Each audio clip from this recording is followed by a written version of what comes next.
सबसे पहले आपको बताएं, पीटीआई खैबर पख्तूनख्वा के हर मामले पर मुज़ाकरात के लिए तैयार हो गई है। पीटीआई के रहनुमा शौकत यूसुफ़ज़ई ने कहा है कि सूबे के हर मामले पर बातचीत के लिए तैयार हैं। वापडा के लॉसेस के मामले पर उनसे बातचीत के लिए तैयार हैं। प्रोग्राम जियो पाकिस्तान में गुफ्तगू करते हुए शौकत यूसुफ़ज़ई ने कहा कि वज़ीर आला ने धमकियां दी हैं तो विफाक के साथ मुज़ाकरात भी किए हैं। उन्होंने कहा कि लोड शेडिंग के शेड्यूल पर इत्तफाक हो जाता है लेकिन अमल दरामद नहीं होता। कानून आइन की बालादस्ती होनी चाहिए जो नज़र नहीं आ रही। ज़िला शांगला के हल्के की 10 यूनियन काउंसिल में सिर्फ 2 मीटर रीडर हैं। ऐसा नहीं होता कि सारा मलबा सूबाई हुकूमत पर डाल दिया जाए। खैबर पख्तूनख्वा 6300 मेगावाट बिजली पैदा करता है और ज़रूरत 2600 मेगावाट है। जब धमकियां भी दिए तो साथ साथ वफाक के साथ उन्होंने मुज़ाकरात भी किए हैं।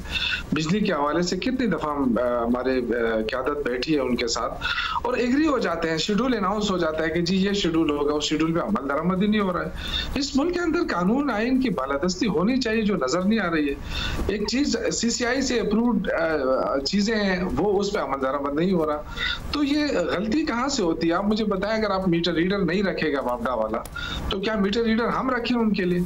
पूरे के पूरे 10 यूनियन काउंसिल है मेरे और उसमें 2 मीटर रीडर हैं। वो मेरे घर आए, मुझे उन्होंने कहा कि खुदा के लिए इस वापडा वालों से कहें कि मीटर हम कहाँ जाएं, एक एक पहाड़ पे चढ़े, कहाँ चढ़े। तो देखिए ये इस तरह नहीं होता है कि आप सारा मलबा डाके सूबाई हुकूमत के ऊपर डाल दें। नौशहरा में पाकिस्तान तहरीक इंसाफ के मरकजी रहनुमा और रुकने कौमी असम्बली जुल्फ़िकार खान ने कारकुनान के साथ मिलकर पबी और तारोजा ग्रिड स्टेशन से 12 फीडर्स की बिजली ज़बरदस्ती बहाल कर दी। पेस्को हुकाम ने MNA के खिलाफ मुकदमे के इंदराज के लिए तहरीरी मुरासला भिजवा दिया है। नौशहरा की तहसील पबी में गैर एलानिया और तवील लोड शेडिंग के खिलाफ एहतजाजी रैली निकाली गई। MNA जुल्फ़िकार खान तहरीक इंसाफ कारकुनों के साथ पबी और तारोजा ग्रिड स्टेशन गए। शाहकोट, पबी सिटी, अमानकोट और दीगर 12 फीडर्स की बिजली बहाल कर दी। जुल्फ़िकार खान का कहना था कि अगर ग्रिड हुकाम ने गैर एलानिया और एलानिया लोड शेडिंग में ना कमी की तो इसी तरह का एहतजाज जारी रहेगा। हम ज़बरदस्ती फीडर्स की बिजली बहाल करते रहेंगे। पेस्को की जानिब से पबी थाना भेजा गया। तहरीरी मुरासला वापस करते हुए SHO का कहना था कि मज़कूरा मुरासला DPO को भिजवाया जाए। DPO की हिदायत पर कार्रवाई की जाएगी।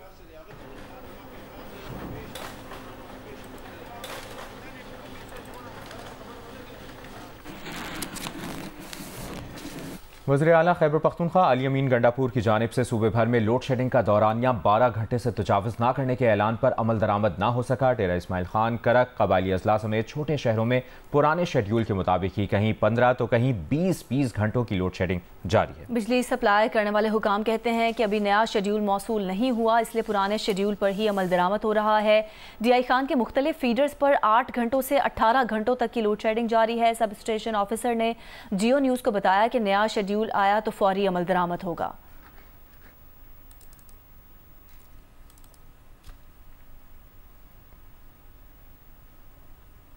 वज़ीर आला खैबर पख्तूनख्वा अली अमीन गंडापुर की जानिब से सूबे भर में लोड शेडिंग का दौरानिया 12 घंटे से तजावुज़ ना करने का ऐलान किया गया है, लेकिन अब तक इस ऐलान पर अमल नहीं हो सका। डेरा इस्माइल खान के मुख्तलिफ फीडर्स पर 8 घंटों से 18 घंटों तक की लोड शेडिंग की जा रही है, जिससे शहरी सख्त परेशान है।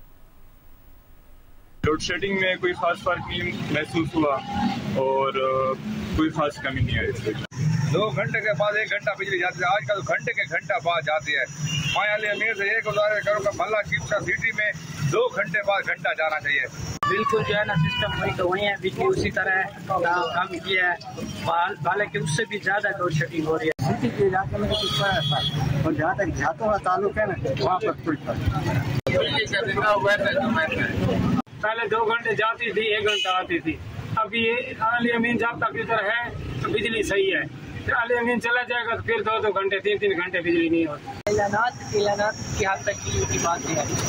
एक वज़ीर आला का स्टेशन में जाना इस बात से सबूत है कि इस वज़ीर आला की कोई जो है हैसियत नहीं है।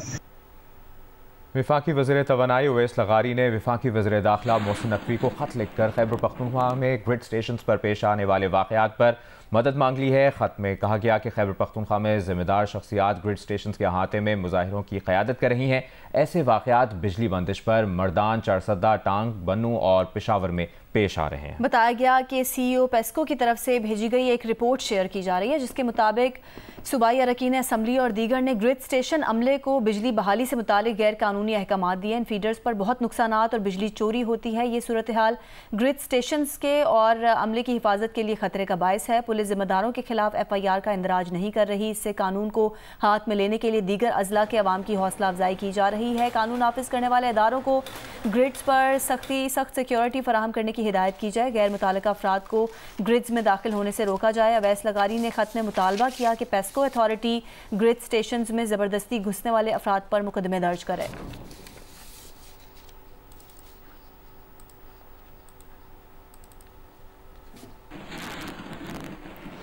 शदीद गर्मी और उससे होने वाली पेचीदगियों के बाइस हज के दौरान जाम बहक होने वाले आज़मीन की तादाद 922 हो गई है। इंतकाल करने वालों में सबसे ज़्यादा तादाद मिस्र के अफराद की है, जो एक दिन बाद दोगुना होकर 600 हो गई है। भारत के 68 शहरी भी जान से गए। उर्दन, Indonesia, Iran, Senegal, Tunis, Kurdistan के शहरियों की भी हलाकतों की तस्दीक की जा चुकी है। उर्दन के हुक्काम 20 लापता हाजियों को तलाश कर रहे हैं। अरब सिफारतकार के मुताबिक कुछ तबई अमवात जबकि कुछ मौसमी हालात की वजह से हुई। सऊदी अरब ने हलाकतों के बारे में मालूमात फराहम नहीं की। सऊदी तहकीक के मुताबिक मक्का मुकर्रमा के इलाकों में दर्जा हरारत हर दिहाई में 0.4 डिग्री सेंटीग्रेड बढ़ रहा है।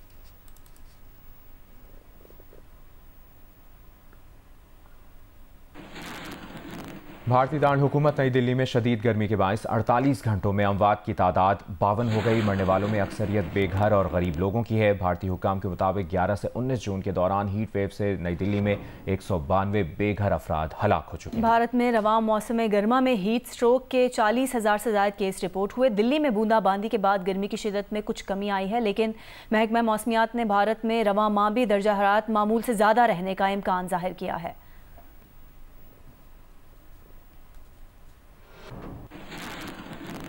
जर्दान में बिजली लोड शेडिंग के खिलाफ PTI कारकुनों का एहतजाज जारी है। मुजाहिरीन ने मालाकंड रोड पर वापडा दफ्तर के सामने धरना दे दिया है। मुजाहिरीन और वापडा हुकाम के दरमियान मुज़ाकरात जारी हैं।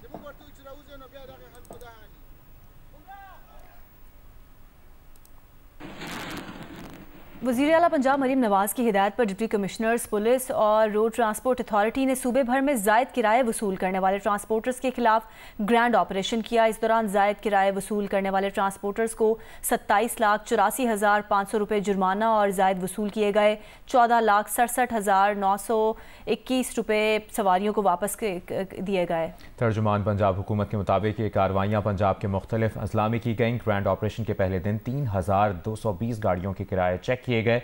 सरकारी किराए से जायद वसूल करने पर 1,448 गाड़ियों के चालान करने के अलावा 354 गाड़ियां बंद की गईं। इसके अलावा मुकर्ररा से जायद किराए वसूल करने वालों के खिलाफ 9 मुकदमात भी दर्ज किए गए। तर्जुमान के मुताबिक वज़ीर आला मरियम नवाज ने डिप्टी कमिश्नर्स, पुलिस और रोड ट्रांसपोर्ट अथॉरिटी के एहलकारों को शाबाश दी और आवाम से अपील की कि किराया वही अदा करें जो हुकूमत ने मुकर्रर कर रखा है। किराएनामे गाड़ियों और ट्रांसपोर्ट अड्डों पर नुमाया मकामात पर लगाए जाएं।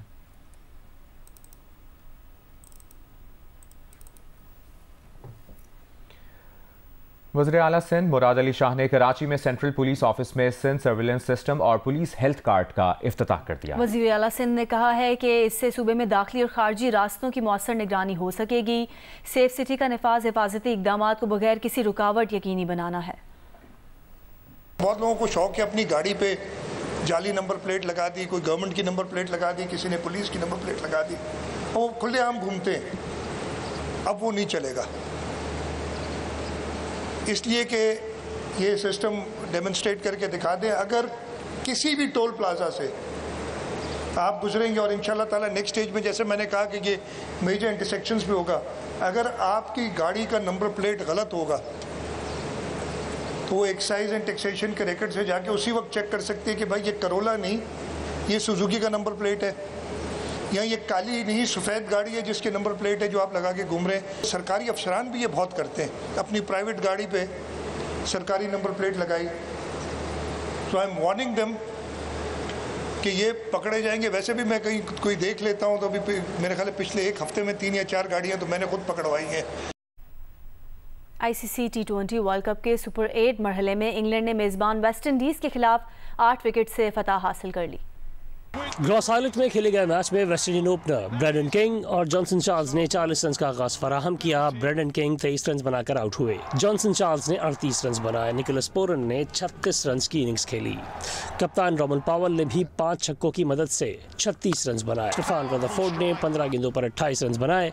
वेस्ट इंडीज ने 4 विकेट पर 180 रन स्कोर किए। जवाब में जॉश बटलर और फिल सॉल्ट ने टीम को 67 रन का आगाज फराहम किया। बटलर 25 रन बनाकर आउट हो गए। मोइन अली ने 13 रन बनाए, लेकिन दूसरे एंड से Phil Salt West Indian bowler के सामने डट गए। उन्होंने सिर्फ 47 गेंदों पर 87 रन की नॉट आउट इनिंग्स खेलकर टीम को 18वें ओवर में ही फतह दिला दी। जॉनी बेस्टो ने भी सॉल्ट का भरपूर साथ दिया। वो 5 छक्कों और 2 चौकों की मदद से सिर्फ 26 गेंदों पर 48 रन बनाकर नॉट आउट रहे। इंग्लैंड ने मैच 8 विकेट से जीत लिया। ये आवाज़ बुलंद करने वाले समाजी रहनुमा करामत अली मुख्तसर अदालत के बाद कराची में इंतकाल कर गए। करामत अली पायलर के एग्जीक्यूटिव डायरेक्टर और मुख्तलिफ मकामी और इलाकाई नेटवर्क्स के बानी रुकन भी रह चुके थे।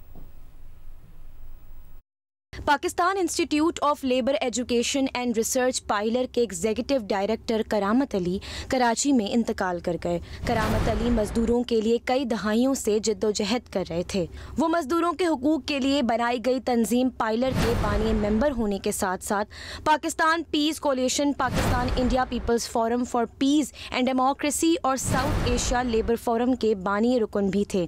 करामत अली मजदूरों और अमन की मुख्तलिफ तहरीकों का हिस्सा रहे और इन तहरीकों को इलाकाई और आलमी सतह पर उजागर करने में कलीदी किरदार अदा किया है। करामत अली तबीयत नासाज होने के बायस निजी अस्पताल में ज़ेरे इलाज थे, जहां वो मुख्तसर अदालत के बाद 78 साल की उम्र में इंतकाल कर गए। इनकी नमाज जनाजा बाद मगरिब शोहदाए करबला अंचोली में अदा की जाएगी, जबकि तदफीन सुपर हाईवे पर वाक़े वादे हुसैन कब्रिस्तान में की जाएगी।